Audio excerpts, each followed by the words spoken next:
ஏண்டா எவ்வளவு கொழுப்பு இருந்தா ரீல்ஸ் காமிச்சு Dress நல்லா இருக்கான்னு கேட்டா Dress நல்லா இல்ல ஆனா அந்த ஆண்டி நல்லா இருக்கு செட் பண்ணி கொடுன்னு கேப்ப.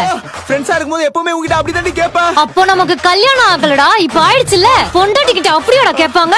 ஃப்ரெண்டுன்னு வந்து ஒரு விஷயத்தை வச்சு ஓவரா பண்ணிட்டு இருக்கடா நீ. சாவுடா. நிறுத்துடி. என்னடி விட்டா ரொம்ப ஓவரா பேசிட்டு இருக்க? நீ என்னைக்காவது ஃப்ரெண்ட்ஸ் ஒன்னு விட்டு வெளிய வந்து பொண்டாட்டி மாதிரி நடந்துருக்கியாடி? நான் என்னடா பொண்டாட்டி மாதிரி நடந்துக்கல? நீ முதல்ல பொண்ணு மாதிரி நடந்துக்கலடி. உன் வாக்க பாத்திருக்கியா? தினசா இருக்கும். Don't talk about my walk.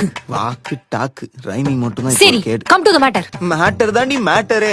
புரியலையே. கல்யாணம் ஆகி 2 மாசம் ஆச்சு. இன்னும் 2 வாரத்துல நம்மள பெத்தவங்கலாம் விசேஷம் எப்போன்னு கேட்க ஆரம்பிச்சிருவாங்க. விசேஷம் எப்போன்னு கேட்டா கேலண்டர் பார்த்து தீபாவளி பொங்கல் எப்போ வருதுன்னு பார்த்து சொல்லிடலாம்டா. அட மூளை கிட்ட மூதேவி, விசேஷம்னா பலகாரம் சாப்பிடுற விசேஷம் இல்லடி, பல பேரை கூப்பிட்டு நம்ம சாப்பாடு போடுற விசேஷம்.